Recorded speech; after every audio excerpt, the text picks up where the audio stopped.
articles about it in all parts of the Jewish press, but these were always short articles, and I'm sure that we will get a much better insight. I think it's particularly courageous of him to go and take on the federation, the job of the federation of in such a difficult position. I just want to recall to you that we will have, because it's Purim, where we will have a bigger delay between our lectures. The next one is on March 22nd, which is a Tuesday from right at the Foundation of Greater New Orleans. He's an economist by training. He's born and educated in the UK. He spent most of his career working in non-Jewish fields, I understand, mainly on strategic development, renewal, urban planning, what you might call consultancy. And he has led this New Orleans Jewish community strategic planning process, which has already brought 600 new people to New Orleans, which I think is quite a performance. As said, he was a policy research fellow at the Jewish People Policy Planning Institute, and he was recently voted one of the 50 most influential Jews in the United States, which I think for an Englishman is a very good performance. Michael. Good morning, everybody. It's good to be here, and it's especially good to be here amongst friends as well. Let me just say something about crises and disasters. And typically, whenever I get up and speak, I like to look at our own sources as well. And if we look into the Tanakh and we see what happens after the disaster, whether it was Noah's flood, or whether it's the Exodus from Egypt, what happened afterwards was never a copy of what happened beforehand. So after the flood, Noah didn't try to recreate the world that was. The idea was to create a new and different world. Okay, after Yetziat Mitzrayim, when they went out of Egypt, they didn't go back to the land of Israel 300 or 400 years before in the same way they lived in the land of Canaan, but it was trying to go into nationhood and do other things. So typically, we don't go back, we go forward and we go to somewhere else. I think one of the classic examples, at least in our own heritage, where we went back to the same thing and that probably led to mistakes, is when we think of the Beit Sheni, of the Second Temple. By building the Second Temple, in a sense, in the same place, in the same type of structure as previously, we created an environment that ultimately led to a repeat of the same disaster. So that's one of the first lessons that we learn about disasters. The second thing is an interesting Chinese saying, and I don't have the exact wording, but I think you get the idea. There's an old Chinese saying that says, you do not judge a people by its military might, or by its economic power, or even by its intellectual ability. You judge a people by its ability to rebuild from destruction. So again, this is something that we've got to try to do.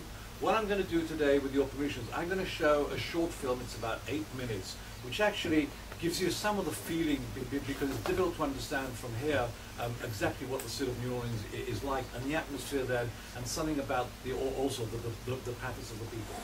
If we can turn some lights down.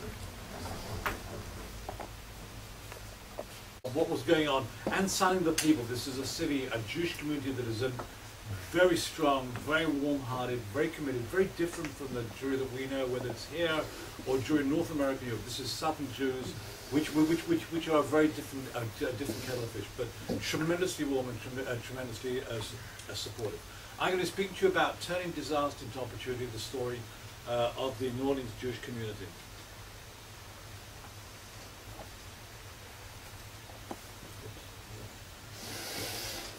Okay. Actually, can we turn the light? I probably want to turn the light up and just be able to see the slides better. Can we do that?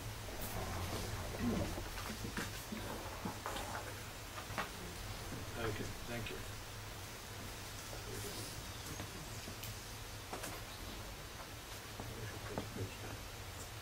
Okay, so let me tell you about the, first of all, about the context. Although many of you may not be aware of it, but there have been Jews in New Orleans 252 years. The first Jew came there 252 years ago. There's been a strong Jewish presence in the city and a strong Jewish heritage. Jews have taken an active part in the city and civic life. Today, if you look at Tura Hospital, which is the major hospital in the city, formerly a Jewish hospital. The best school in town, best high school in town is the Newman School. It was formerly a vocational boys' school. One of the universities was built on land donated by Jews. The symphony orchestra was established by Jews. The museum, the sculpture shops. So yet Jews have been active, as in many other places, but certainly they've been very central to Jewish life. The Jewish population was not large. It was 9,500 before Katrina. And in addition, there's about 3,000 students in universities, of which the largest is Tulane with 2,000 Jewish students. There are two main Jewish neighborhoods. There's Uptown, which is not too far from the downtown area, and Metairie, which is out in the suburbs. And then there's a number of smaller ones. We probably have, I would say, 8 synagogues too many. There's an awful lot of synagogues for the size of this community. Certainly 9 is a big number. Have a very developed communal infrastructure with 2 JCCs, 2 day schools, Jewish Family Service, Hillel, now 2 mikvahs, ADL, NCW, Hadassah, and all these various organizations that you're all familiar with. So what about the impact? And I want you to understand something about the city, and I think you saw a bit of it from the film. This is not 9/11, which happened, within, a quarter of a square mile. This is a whole city that was devastated. In the greater metropolitan area of New Orleans, where living about 1.5 million people, 80% of every building was damaged. 80% of every single building was damaged. That means that nobody was left untouched. If your house wasn't damaged, then your neighbor's was. And if your neighbor's wasn't, then it was your business, or was your mother-in-law. Everybody was affected by it. I remember soon after we got there, we ordered a pizza. Guy comes, pizza at the door. Hello, how are you? Where are you from? Blah, blah. And then he starts telling me his Katrina story, where he evacuated to, what happened to his house, and what happened with the electrician and the plumber, and how his roof hasn't been repaired yet, and so on and so forth. Everybody has a story. And that is, the extent of the devastation damage is enormous. And it's never been anywhere like this, except, for something like the tsunami. The community is smaller. We were 9,500, declined. So the second thing I also you have to understand is the sort of the topography. New Orleans is a city that's built below sea level. In some places, it's as much as about 15, 20 feet below sea level. So it's like a sort of a base. And it's not only is it below sea level, it's built on a swamp.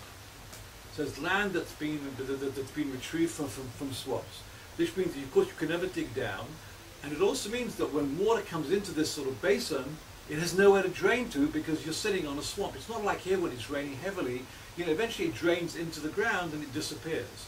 So when Katrina came, and so if there's a hurricane in Florida, which sort of happens as well, very quickly the water disappears because it drains. In order it couldn't drain. So the water, it came in, the levees broke on one hand, the storm came, etc., etc. The basin filled up with water. And the water had nowhere to drain. So the city was underwater, like those pictures you saw, for a period of about 6 weeks. And this is in the summer, which is extraordinarily hot, temperatures around between 90 and 100 degrees, very hot, very humid, and the water stays up, and water stays in the city. People evacuated for Katrina, or they were removed for Katrina. People didn't see, if it took place on the 29th of August, 2006, people actually didn't get back to their homes. People started trickling back from October onwards. You heard about the Rosh Hashanah service, which was very small, but mostly people started trickling back from October onwards. For some people it was a year later. Our day school was closed for a whole year. We have a campus building, which is one JCC, a day school, and a Federation and ADL offices. Our ground floor took in about 5 feet of water, and it was severely damaged. The day school was closed for a year. So the extent of the devastation and the impact of this really was quite enormous. So, as I say, we were 9,500, dropped basically to nothing, and then from October people started to trickle back. I would say middle of 2006 to about 6,000 people. Numbers haven't been moving up since then, although largely they've stopped coming back, and I'll tell you something about new people that are coming in a little bit later. But the community, if it's smaller, it's also much stronger than it was. We see high levels of participation and engagement, and I'll give you a very good example. Every year there's a big Hanukkah event. I went to the first one in December 2006. We're sitting in the JCC auditorium, and I speak to the head of the JCC. I say, Arlene, tell me, how many people are here in the auditorium? She said, well, probably about 700 people. I said, no, very impressive. That Debbie Friedman, the singer, was performing. It was lovely. And I said, well, on an evening like this, before Katrina, how many people did you have? Oh, she said, also about 700. I said, but I don't understand. There's 25, 30% less people. How come in the community, how can we have the same number of people? Because people are actually voting with their feet. People are more involved, more engaged, turning up at events and services and so on and so forth. We saw high levels of collaboration between all sectors of the community, and I give an example of Orthodox Reform working together. Many other examples of agencies were working together in collaboration. And of course, there's been a lot of strong national interest. We have had, probably since Katrina, something close to about 20, 30,000 Jewish volunteers who've come over the last 3.5 years and are still coming.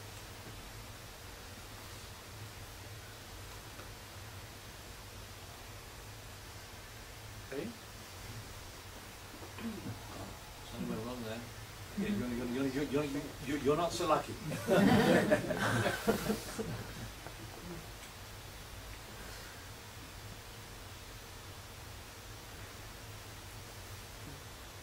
Oh, I think I pressed down. That's something.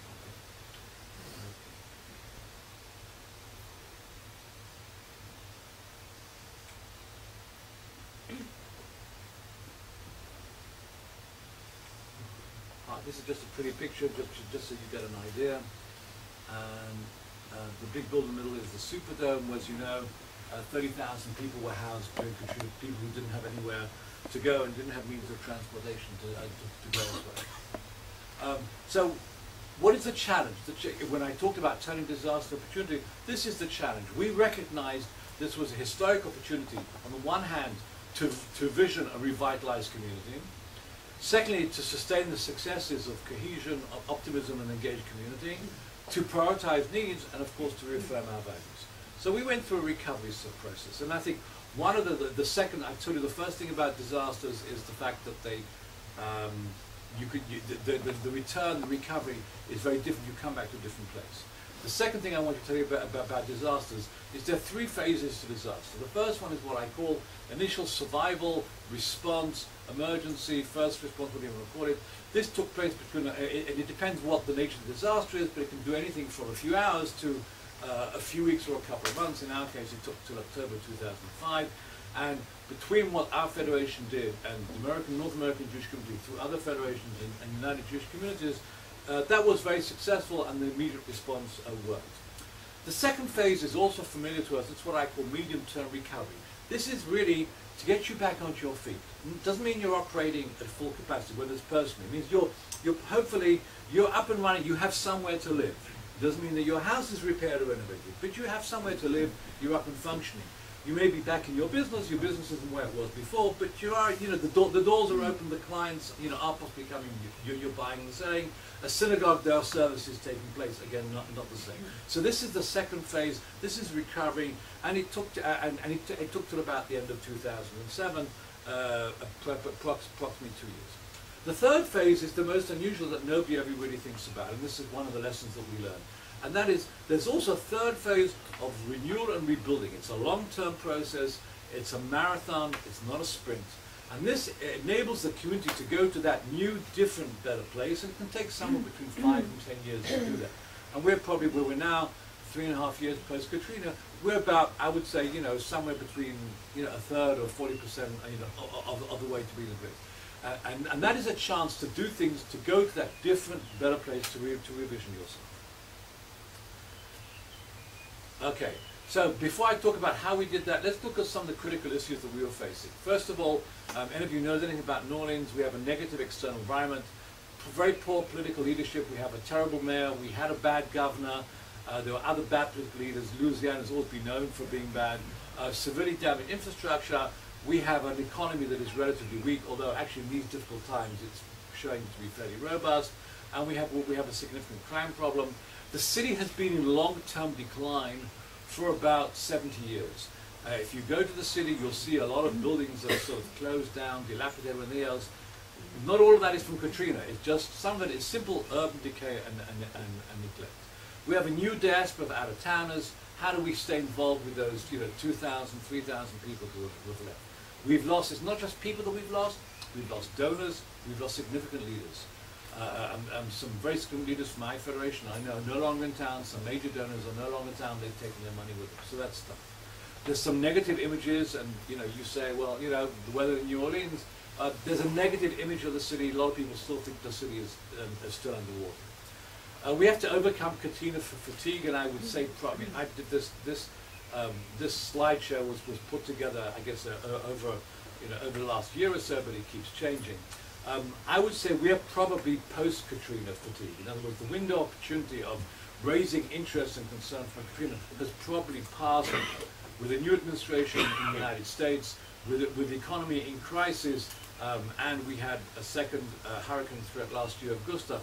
Probably that Katrina window of opportunity is probably over. And we also have the need to raise substantial funds because the ability to put together our implementation plans is beyond the capacity of a community the size of ours. We also have some internal issues, whether we want to expand the size of the community. There's a lot of questions of trauma and fear of a future disaster. We had an Orthodox community, which I'm going to come and tell you in a minute. Perhaps I'll tell you now. There were 4 Orthodox shuls, 2 small Chabad ones, another small one called Anshe Sfard, which is in the uptown area, and the third one, which is a fairly large Orthodox synagogue called Beth Israel. And this is the one where you saw the pictures of the Sifrei Torah being carried out by Zaka, wading through water. They came in by boat, and you saw this very sad story that Jackie Gosler, the president of the shul, was standing there in the Beit Torah where the Torah scrolls had been buried. I wouldn't say it was a vibrant shul before Katrina, but it was an old established shul, nice big building in an area that was considered a very good suburb, a strong Jewish presence. That area was very much below sea level. Flooding was very bad. It was an affluent area, although and it had some of the worst flooding in the city. The synagogue was the structure is still standing, but it's destroyed. It cannot be repaired. It has to be torn down and something else is to build instead. So they're facing the situation. What do we do? And the situation is not just a question of the building, because look what happened to the people. The rabbi and his family went to Houston, evacuated to Houston. They put their kids in the local Houston Jewish Day School. They liked things so much there, she refused to let her husband go back. The Gabbai had a heart attack and died. Most of the people who lived around there lost their homes, and some of them, if they did come back to the city, moved to other places. So actually, it wasn't just the synagogue that was destroyed, it was the congregation that was destroyed. So the question was, what do we do? Then a very nice thing happens. They decided that the best thing to do is to move to the nearest Jewish suburb, which is Metro, where there's a strong Jewish presence, and to temporarily relocate there. The Reform Synagogue down the road gets a prayer, opens its door, and it says, listen, we have a hall here. You're welcome to use our hall for as long as you like. We don't mind. And here you have now, for the last 3 years, side by side, a Reform shul and a Frum Orthodox shul sitting together, and they've actually done a lot of joint programming. It's something one of them unheard of. They're now about to sign an agreement for building a new building on the same grounds next to each other. Now here's the interesting thing. Why didn't they go and rebuild the synagogue where it was there before? Because there's no point. The building that they had was too big anyway. They actually had declining people coming into services. It wasn't a functional building. And people already started to move out of the area. And now there's not many Jews left in an area, so there's no point rebuilding it there. So you think now, what sort of synagogue do I want now? They don't have a rabbi. They've lost all their congregants. They've now been in the process of rebuilding. They have a wonderful young fellow called Rabbi Uyur Topolovsky, a Pied Piper kid of 29, super dynamic. And he's rebuilding it, and it's now vibrant and wonderful. They're about to rebuild. But the shul they're rebuilding is in a different place. It's a different size. It's very different what it was before. Now the same analogy is, imagine that you had a home and your home was destroyed. And you said to yourself, am I going to rebuild the home exactly where it was before? And you think, well, I'm not sure. Honestly, my kids are now grown up. I don't need a 5-bedroom house anymore. I do want the grand country. I can do something much smaller. I'm getting a bit on. I can't stand having a house on 2 or 3 floors. I'd rather have a 1-story home or go and live in a condominium. Actually, the house wasn't very functional. This was wrong and that was wrong, and my office was too big, and the bedroom was too small, and the plumbing was bad, etc., etc. So what you do after this happens, you then move or go or build a home that is different from the other one, but is more suited to where you are now. So this is really typically what happens at a personal level, institutional level, and the level of the community. So this is one of the reasons why we have to reach out to the Orthodox community in order to help them revitalize. We have other systems. How do we adapt the service system to a community that's reduced in size because we're now less people? You have to downsize. We have 2 major delivery centers. Is this feasible for a community that is now smaller? And a number of other issues. We went through a planning process which is fairly traditional but unusual in the sense that it was in a post-disaster situation. We had about 200 people involved in the planning process, in focus groups, and working together. Everybody in the community was involved in this. And what was interesting was we implemented as we went along, and I can tell you as a planner, this is the planner's dream. It's not just to do a good plan and hope that somebody else will implement it, but actually to implement it yourself and to do it as you go along. So we had 5 task forces around different subjects. Here you can see some of the pictures and what they are. We had a steering committee. We met frequently in the evening. One community and people, finance and fundraising, geography and services, agencies, organization, and very important, PR, marketing, media. I can tell you that one of the things I've worked very hard to do is to keep up the hype, keep the upbeat feeling, keep the atmosphere positive. It does wonders when you've lost your home and the city and the communities in trauma. So we had a realistic vision, and we translated that afterwards into the second one below, to transform the New Orleans Jewish community into the most successful, vibrant, and culturally rich intermediate-sized Jewish community in North America, and attractive to young Jewish families. And I can tell you this has happened.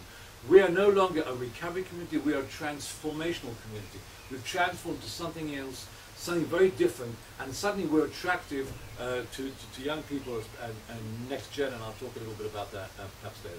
We went through a typical strategic planning process, and we had a number of process outcomes. First of all, we re-established new community priorities. Secondly, we put together 12 strategic thrusts, which I will explain to you in a minute. We had 7 operating principles that are pretty boring, but they're important for the process. We had 4 targets, and we had 54 individual recommendations.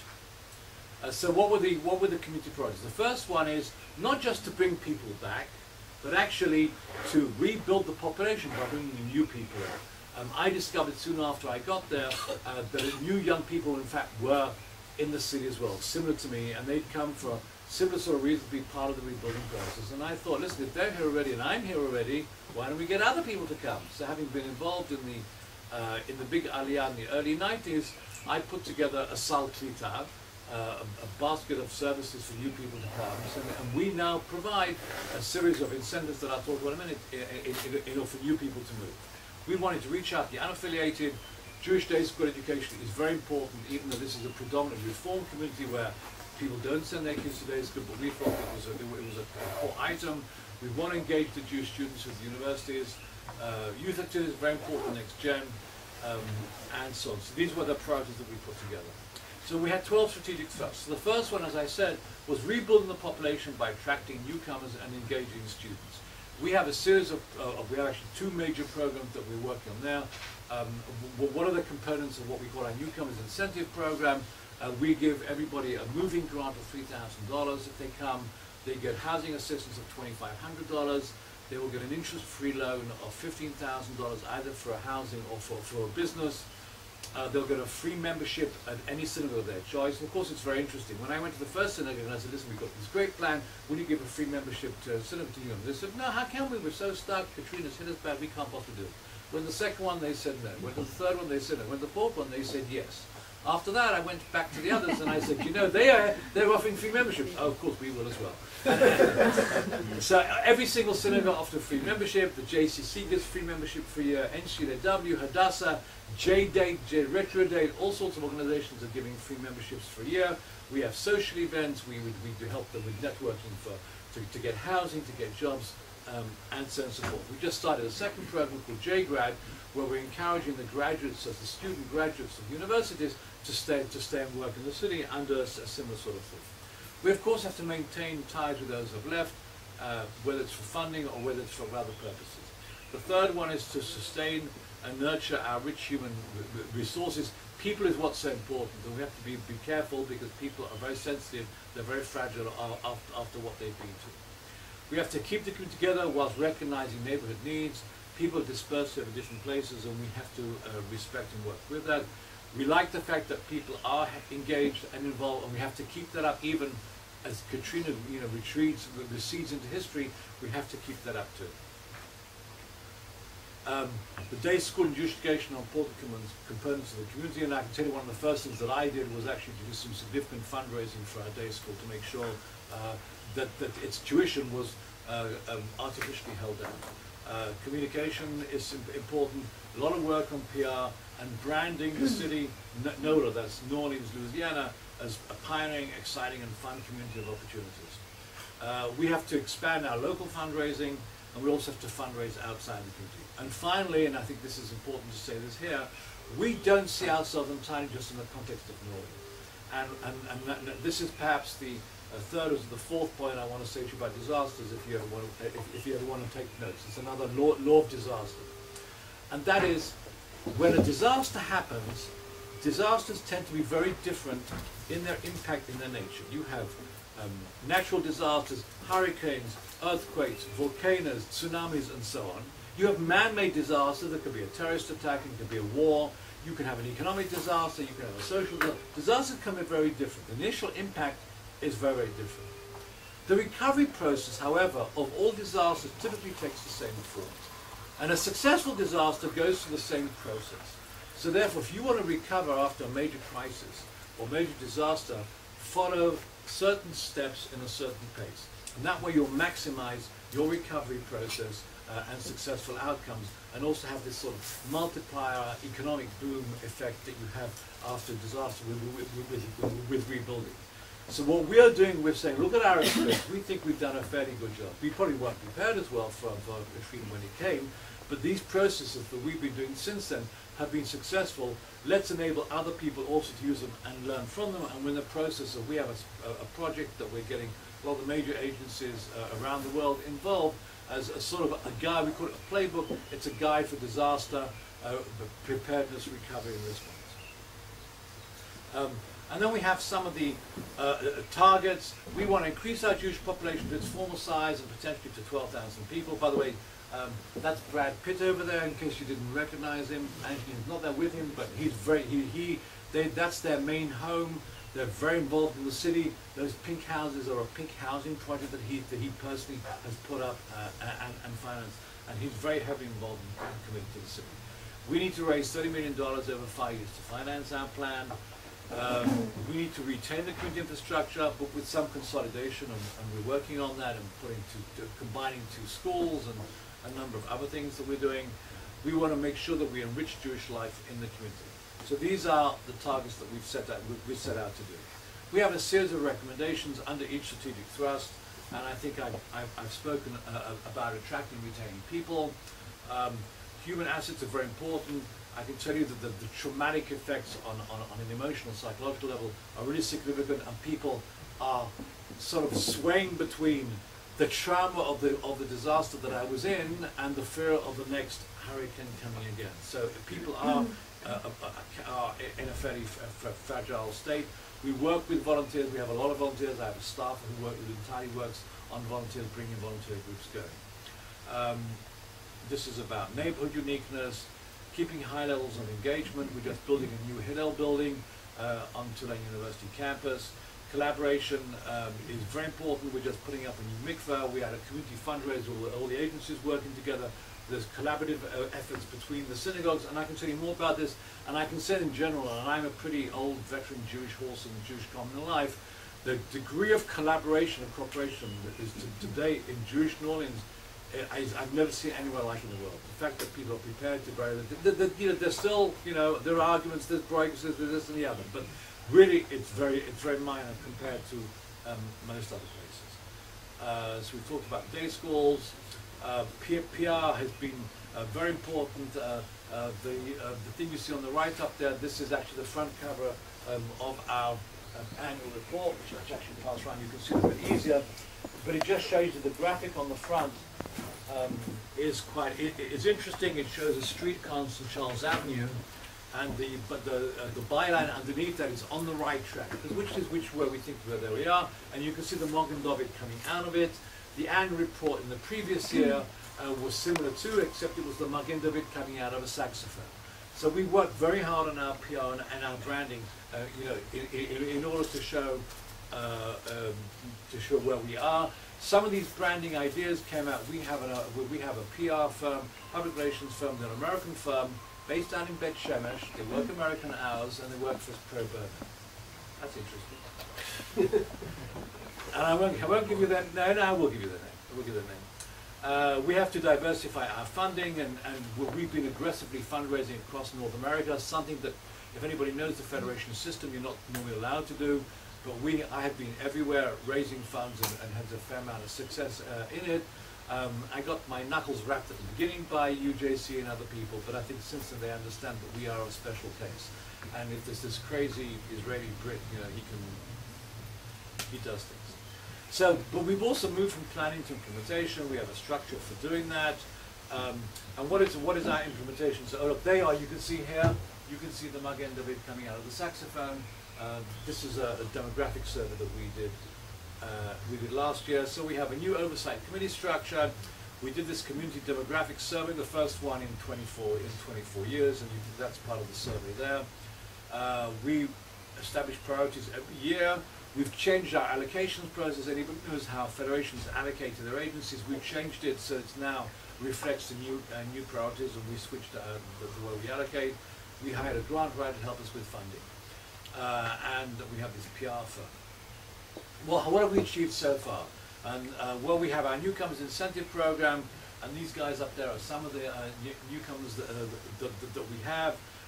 The guy second on the left is Rabbi Yonah Schiller. He's the new director of Hillel. He himself is a young, dynamic, that's his wife there, a guy, actually got smicha here in the Gush.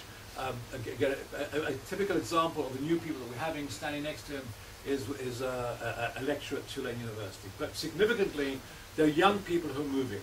They're young, they're mostly in their 20s, early 30s, singles, couples, very few families with children. That number says 650. Today it's about 750 newcomers that have moved here. We launched this JGrad program for graduate students. We have a new tagline and logo. We have become a destination for conventions and meetings. UJC is holding a big young leadership convention with 600 people in 2 weeks' time. Hadassah was going to be hosting its annual convention with 3,000 ladies in July. That got cancelled because of Madoff and other irrelevant stuff like that. And they're only having a board meeting in town instead. But that's just some examples. That we have a whole string of meetings that take place, and we're hoping to hold this emergency medical seminar in July. We've had a fundraiser. We've had funds awarded, and let me just say something about our emergency plans, and then I'm sort of going to come to a close. And let me just sort of paint a little picture. My predecessor, Eric Stillman. I came in October 2006. He was in place during the time of Katrina. Katrina took place, the storm broke on Sunday night, Monday morning. The levees broke, and that's what created all damage, and this is the man-made aspect of the disaster on Monday afternoon, Tuesday morning. But the way hurricanes work is you know in advance when they're coming. You probably know about 10 days in advance that it's likely to get close. And the closer it gets, the more likelihood it goes. When it comes to about 3 or 4 days beforehand, you're pretty sure you know exactly where it's going to hit. And if you're in the target, in the path, you move out the way. Friday afternoon, so Katrina's on Monday. Friday afternoon, 4 o'clock, the deputy director of the Federation, Roselle Unger, walks into Eric Stillman of the Federation, my predecessor's office. It's 4 o'clock Friday. He said, Eric, I think we ought to evacuate and close down the building. And he says, Roselle, don't be stupid, go back to work. Anyway, so they went home for Shabbat at 5 or 6 o'clock. Their computers were still on, papers on the desk, nothing backed up. Katrina hit, they all evacuated, most of them evacuated on Motzei Shabbat on Sunday, and that's how, and then the building took in 5 feet of water. So that was the extent of preparedness for Katrina. We now have emergency plans that are very different, and we've drilled them now since I've come, or almost 3 times, at least once a year. And they consist of the following. For example, one of the things that we learned in Katrina was the whole cell phone system collapsed. Because you have to have the antenna and stuff around, the transmitters around there, otherwise it doesn't work. So people had cell phones that they couldn't use. So we have, in my office, we have 12 cell phones that we bought. They're out-of-town cell phones. They're with an Ohio area prepared. We're going to drill this. Let's run it through. Everybody knows instructions, what they have to do, what they have to take in there. Everybody has a big plastic box which they put their special stuff in. I have checkbooks, for example. I have the main backup tapes for the computers and stuff like that. I said we'll reconvene tomorrow morning at 10 o'clock and we'll decide if we're evacuating or closing down the building. 10 o'clock on Friday morning, we reconvened. It seemed quite clear that Gustav was approaching very close to New Orleans. I said, right, we're evacuating the building. Please do everything you need to do. We'll reconvene again at 2 o'clock for a briefing. During that time, everybody backed up their computers, pulled the plugs out of the wall, closed the computers down, put them in the hallway. The sick-rates are brought into the synagogues to a safe room that we have. Everything is labeled, everything is removed from shelves, anything close to windows, everything is secured. People collect the personal things they have to do. Everybody leaves a message on both on the cell phones and on the 1-800 numbers where they're going to evacuate to, what the next contact info. They also send it to these emergency emails. So you can see we have quite a significant, fairly complex sort of process, and it worked because we evacuated. I went to Memphis. The system is that for the first 3 days you evacuate, stay where you are, that's fine, go where you want to be.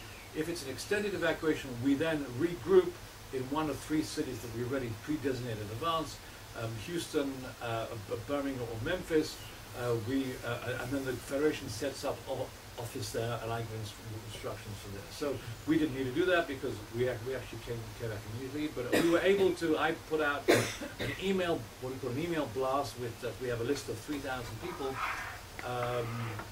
probably twice a day during that time. So these are some our emergency plans to be revised. We've worked them now second time around. A few closing remarks about process implications.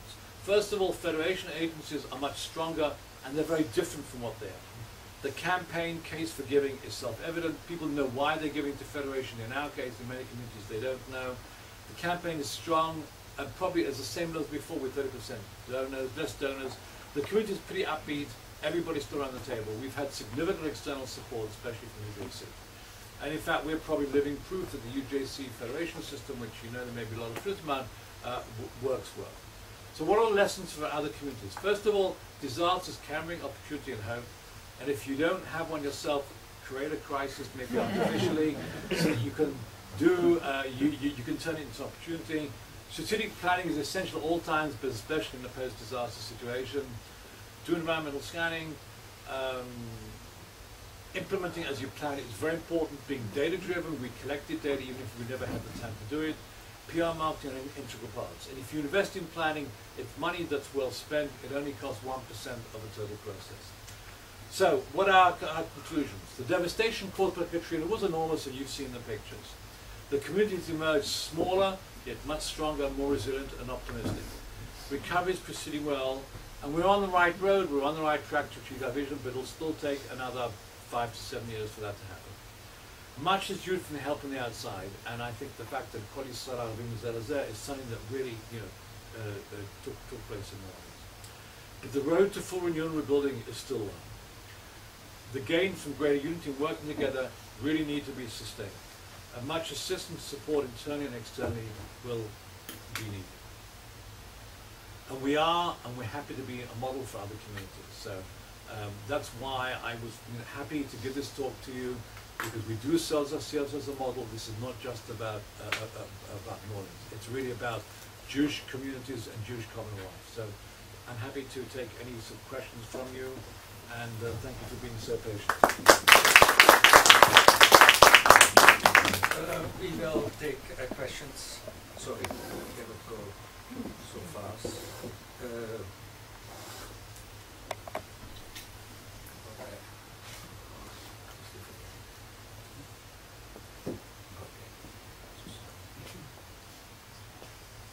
I have Merv, Emma, Shalom. Okay, we'll do it as usual because we have a good one. I have. Avi Geldman, Judge Bach, Jan Sokolowski, Edward Cohen, Melvin Dubov, Emma Melman, and Dr. Zalf. Again? Yeah. So we do it in rounds of 3. So the first round is Avi Geldman, then Judge Bach, and then Jan Sokolowski. Thank you. Avi. Michael, thank you very much for some insights to what happened in the disaster that I wasn't aware of, and I thought I was. You'll pardon me, this is the way my mind works. The girl who was the head of the youth movement, or the youth, she made a comment that my New Orleans identity is the same as my Jewish. To me, that summarizes my whole question. Identity versus resources. Okay. What does the Jewish community in the year 2009 in the United States of America, which is really a smaller Jewish community that is very well integrated into a surrounding host community, do in a disaster in terms of allocation of its own resources? How do you, especially as a professional leader and other leaders, maintain a balance between looking after ourselves, because we are still a Jewish community, but we are more integrated into American life than ever before? I thought of the Wilkes-Barre disaster back in the 1970s in Pennsylvania, and that was a different Jewish community. But today, if you were too internally directed, I didn't see, for example, a JCRC, an external relations committee that was set up to deal with the non-Jewish community. And I thought maybe that was missing. How were relations with the non-Jewish community handled? And are there any comments you want to make about it? I just want to thank you for the most illuminating and interesting description. What I wanted to ask you is, could you tell us more or less, plus minus, how many people from Jews from the audience, or what percentage came on Aliyah to Israel? And is there now a let's say, Zionist, I mean, you said about Hadassah and things else, but is there a Zionist organization or Zionist Jewish movements? And are there any real connections with people from Israel who come and give descriptions or give lectures and so on? And is there a tendency of some people to also organize visits to Israel and a possible aliyah to Israel? And last question about, Yeah, my question is a continuation of your first question. I wanted to know, in general, what is the relationship now between the Jewish community and the non-Jewish community, and is it different than what it was before the disaster? And in particular, what's going on the Tulane campus with the Jewish kids? Are they under the same kind of anti-Israel, anti-Jewish pressures that a lot of campuses are under? Interesting questions. The internal versus the external is fascinating, and it's actually 3 components. It's internal Jewish, local Jewish and non-Jewish, and then local versus the external. You actually got 3 hands going there, and I think the only way to do it is actually simultaneously work with all 3 hands at the same time. That means, yes, you obviously, and typically Jewish communities tend to be very insular. That's the way they're structured. They work locally, they fundraise locally, they market locally. People are very sort of localized. In the situation that you're in, you cannot afford just to be entirely local. So we have, on the one hand, we've been very external. We have had outside help. We had $28 million was raised by UJC for Katrina, of which 60 million, actually 14, 15, 16 million dollars came to us directly, and that was money that we gave up. So we had a lot of external help. We've been fundraising externally. We've been recruiting newcomers to move in. So we've been on the external thing very much. And I put a lot of my time in developing relations externally as well. So we've had to do that. But we've also worked in various outreach activities with the local community. We've brought in these tens of thousands of volunteers. They haven't been volunteering in the Jewish community, or they did initially, but that was gone pretty quickly. When we have this big conference coming in 2 weeks' time, 600 people are going to one of the neighborhoods. They're going to be rebuilding houses. We had a small bat mitzvah group that went and we did a library in the school. So that component is very important. We had a workshop with Dillard's University, which is a black university, on American Jewish black relations. So this sort of outreach effort is extremely important, and we've tried to do that. We've also, in the same way as we say we are a Jewish people model for post-disaster recovery, we're also probably the most advanced in the city of any ethnic, communal, neighborhood group than anybody else. And we've said to the city, we're happy to help you. You learn from us. We want to help you also. Get to this place. The question you asked about Aliyah and Zionism. It's a small community. I wouldn't say Aliyah is its strongest point, but there has been Aliyah. Rabbi Vic Hoffman, who many of you may know, was a rabbi in the major conservative shul in New Orleans for many years. Then there have been people who've come on Aliyah, and it's relatively small numbers. However, this is probably a fairly strongly Zionist community, has very close attachments with Israel. We send missions to Israel on average of about, not just Federation, it's Federation and Synagogue and others. There are probably about 3 or 4 missions a year that come here. We have a very strong Partnership 2000 community. We have a number of major players on national Israel Zionist scenes. The president of the American Zionist movement, Bill Hess, is a New Orleanian. Our incoming Federation president is on the board of the Jewish Agency and UJC, and is probably in Israel 4 or 5 times a year. So there's actually a fairly strong attitude toward Jews, towards Israel. Regarding the connection between Jews and non-Jews, I think that relationship probably is the same as before. I think Jews are highly regarded in New Orleans, up to a point. There's something called the Boston Club, which is an elite gentleman's club. So gentlemen's in it, it's a place where you go smoking and read the Times and whatever. Jews still do not go there. I'm not sure if they're actually, it's written that Shah's not allowed to go there, but Jews will, are not really sort of welcome there. So you do have things like that, and the South is known for its prejudice and its racism. But on the whole, Jews are well regarded in the city. You saw the councilman there, Arnie Filko. He may well be the next mayor. He's Jewish and he's white, but he's certainly very, very highly regarded. On the campus, Jews are very popular because there's such a strong Jewish presence. We haven't had any major problems on campus in the last few weeks over Gaza. There were about 3 pro-Palestinian demonstrations, but with small numbers of people on the streets. We had our own solidarity evening. I can't say that's become an issue on the whole. I think we're in a pretty good place with that. Good. Second round. Edward, Mayor of Dubov, Anna. I think my main question was asked by Judge Bach, but I want to ask about the viability of such a small community. How do you see it 20, 50 years down the line? Is it something which is it worth the effort to recreate or perhaps it should have just been integrated into some bigger community somewhere? I think my question's largely been answered.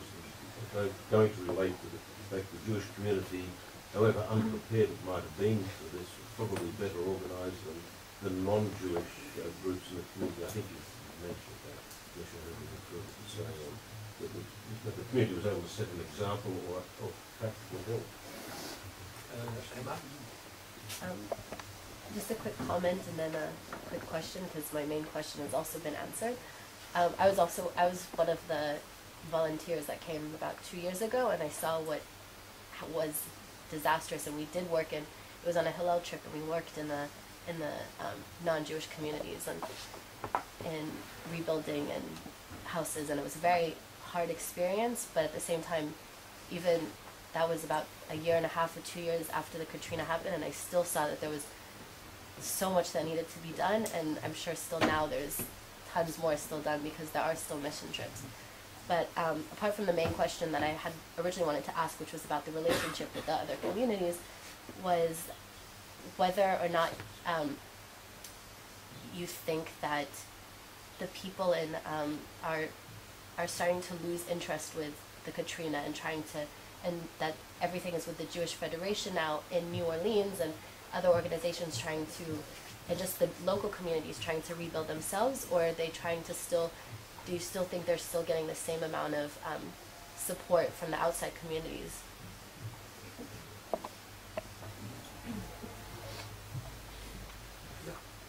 Okay. The first question, Edward, that you asked, sort of, is it worth the effort? Why are we doing this in a North American Jewish community of between 5 and 6 million people? What does 5 or 10,000 people make a difference? You know, I think if it was your community, or it was your home, or your shul, you wouldn't ask the question. You would say, you know, it's unthinkable. This is my home. You know, we don't give it up. I mean, unless it's totally destroyed and devastated, we don't give it up because it has past, it has present, it has future, it has meaning, it has contribution. And I think in the case of Newlands, there's even more than that. As I said, I remember, you know, visiting Miami a couple of years ago, and I was taken around the city, and we passed the Jewish Museum, and my colleague, who was the director of the Federation, said very proudly, you know, this here Jewish Museum is built on the oldest synagogue in Miami. And I said, oh, that's very impressive. I said, well, how old is the synagogue? He said, it's about 57 years old. I said, 57 years old? When you tell me that the oldest shul is younger than I am, you know, something's really wrong. That's not old. So, you know, that's Miami for you. Now, New Orleans goes back 250 years. There are shul buildings there that are 150 years old. So there is history. You know, there's tradition, and the city is partly there because of what Jews have done, and there have been great Jewish leaders that have come out of New Orleans. So in terms of its past and where it's come, its contribution is meaningful. But then there's an interesting point which I didn't actually mention. I thought I'd like to address it now.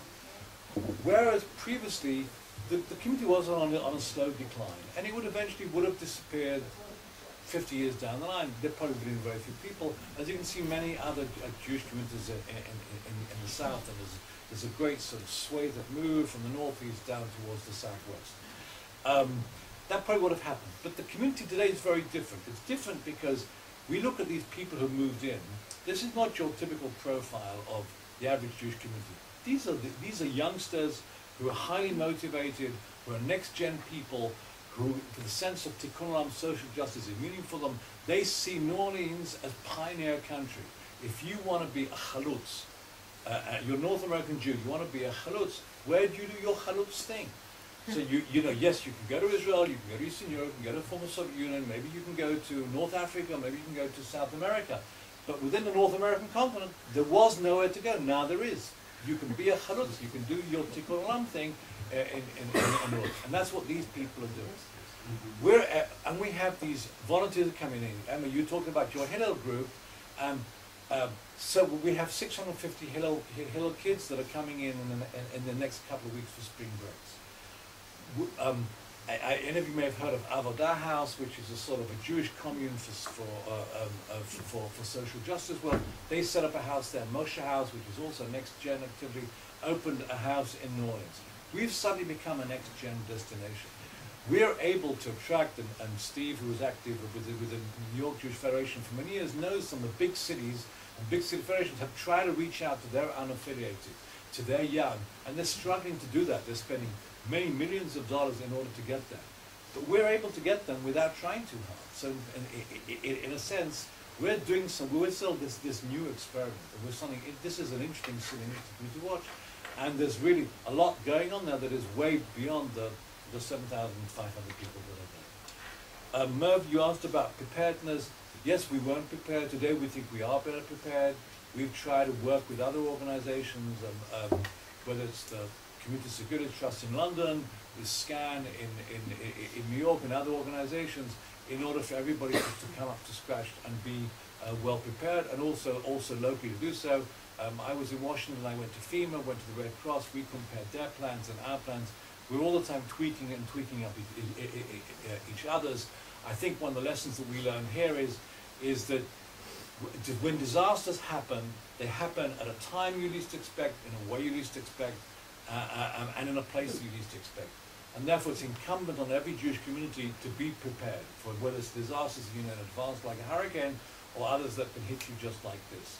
But you have to have things in order, and whether it's simple things like, keep backing up your computers and then keep the backup tapes off-site, have spare cell phones in places, all sorts of other stuff. Have some plans so that if it does happen, you know how to run those plans through. So I think that's one of the lessons that we've learned. You asked about outside support, Emma. It's interesting. I think the constellation in North America has certainly changed in the last 6 months. That we are less interesting, less of a burning issue. But I think that the fact that we've switched now, we've branded ourselves no longer still as recovering from Katrina, but we're now this new transformation community helps, and that way we still are getting some outside support. We do need it, and we are still outside focused, which most other Jewish communities obviously are. Third round, first Dr. Sharon Friedman, then Dr. Stephen Dunchik. Thank you for your talk. There's an economic tsunami in the world, in America. How is that affecting the community in New Orleans? Would you say something about the general economic structure of the community? And is there a Muslim community in New Orleans? And what are the relations? And what are the relations between the black and the Jewish community? Yeah, I was going to ask the same thing Shalom did about the economic situation. I mean, reading the Herald Tribune and the New York Times almost every day, and the business sections of it, and reading about people who are just struggling to find jobs to be able to support themselves. It's very interesting to me that you talk about, becoming a hub for people to come to. So it'd be interesting to know where New Orleans is in the economic situation in America, and what the economic base of the city. For a long time there was a lot of tourism, being the home of jazz and stuff like that. But are there national corporations, national offices? How has the city rebuilt itself that supports the Jewish community's expansion? Any other question? We have one vacant slot.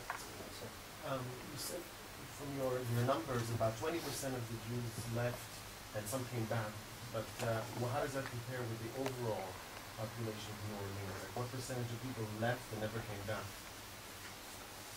Okay, that's Sarah. Okay, That's very short.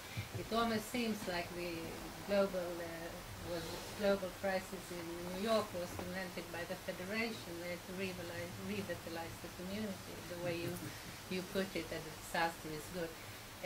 You said nothing bad about anything. I mean, we felt here that the U.S. wasn't prepared, not on a national level and not on a state level, to Katrina. And now we read in papers that people are being dismissed from their work within days' notice and something. There's no preparedness for the global disaster now as well. There's something wrong with disaster, predicting disasters and getting ready in the States. So is this, am I exaggerating? Okay, on this happy note. Let me just start off with that. I've been to the States many times, and I worked there some 30 odd years ago for a relatively short period. So I wasn't unfamiliar before I came. But I think America in some ways is extraordinarily advanced, and in some ways is an extraordinarily backward nation. And I think you've certainly hit the nail on the head. I think that it is not well equipped to deal with disasters, and to switch from periods of recession on one hand and wealth and welfare on the other. Clearly, the federal response to Katrina was appalling. The levees are maintained by the government. It's the National Corps of Engineers that maintains the levees. They were not maintained properly. They still have not been fully repaired. They were to blame when the city's evacuated. It's a combined federal, state, and local operation. It was very bad. It didn't happen properly. The immediate response was ridiculous. And just these pictures that we all saw on television of 30,000 people in the Superdome, where the air conditioning isn't working, where they didn't have proper water, didn't have enough food, they didn't have medical supplies, and there was crime and drugs and everything else. I mean, it's appalling to think that took place in America in the 21st century. So to that extent, America is not prepared. I don't think it's prepared today. I mean, I know how FEMA is. I don't think they're prepared for major disaster. There is an interesting thing that you can compare 9/11 to Katrina. When it came to Katrina, it was business as usual. Okay, we have FEMA. That's how the Road Home program, the various federal programs are going to work. They're going to work through existing organizations, existing structures, and a lot of those funds still haven't come through 3.5 years later. Come 9/11. It was a different track. They went on a fast track. They set up a one-man 9/11 commission that gave out all the very large sums of money to the victims of the Twin Towers and so on. And you can ask yourself, politically, socially, communally, whatever, why did they have one response for 9/11 and a different response for Katrina? Was it a geographic issue? Was it an economic issue? Was it a racial issue? Or what it was? Everybody can sort of debate that. But clearly, they're not really prepared for any disaster, including the one that they're going through at the moment. And I think that the fact that Israel is buffeted to some extent from the major impacts of the world recession, and its recession is mild in other places, as an example, it's something about our structure as well. And then coming to the local New Orleans economy, it's actually very interesting. The New Orleans economy is based on tourism on the one hand. Mardi Gras took place last week. There were 1 million tourists in town. There are about 9 million tourists visit New Orleans every year. In the whole of the state of Israel, we have what, 3.5 million tourists. So just give you an example. Just give an example of these sort of orders of magnitude you have. It's a major tourist center. That's important. It's an infrastructure city, so it has one of the largest port complexes in the world at the mouth of the Mississippi River. It has major oil and gas industry. There's a lot of oil. There's a very strong presence of oil and gas firms, but it's not their headquarters. It's engineering, because there are refineries and there's chemicals. There's some aerospace and defense as well. There are very few major manufacturers, 400 to 500 companies. There's only one there, and that energy does not have a strong industrial base. And then, of course, it has universities, hospitals. University of Tulane is the largest employer in the city. So it has an economy that's very traditional, very much infrastructure-based plus tourism, which means that in good times, the city does not do particularly well. It lags behind everybody else. But in bad times, it also doesn't drop as much. So we're sort of buffeted both from recession, we're protected from recession, and from good times as well. So I can tell you that unemployment is not that high. People are not suffering as much as they are in other places. So that's sort of something of the local economic structure. You asked about relationships with Muslims. There's a very small Muslim presence. It's not very strong, has not been very vocal. Of course, there's a very strong black presence. There's about 70% of the population is black. We have good relations with our black community. We're working on them. We're actually just developing some special relations with Hispanics. We're doing something with the Vietnamese Catholics, who are actually very advanced. So we're sort of reaching out in a number of different directions. There are clearly some racial issues and racial tension in the city, but Jews are really not major players in that. And then finally, the question Asaf, you asked about people who have left. How does this compare to the city in general? We're probably a little bit less than others. The city on a whole, well, it's difficult to say. The city itself, which is about 350,000 people, lost about 45% of the people. So it had a major loss, and that's the major urban center. The greater metropolitan area, which is about 1.5 million people, is down about 30%. So in the suburbs, the things on a whole much better. But the city itself was badly damaged, and that's where the main areas are that are below sea level. We're faring better than most other countries, both numbers and otherwise, with the exception of the Vietnamese Catholics, who are back to 90%. So that's just to give you sort of an idea. Well, that's it, I think.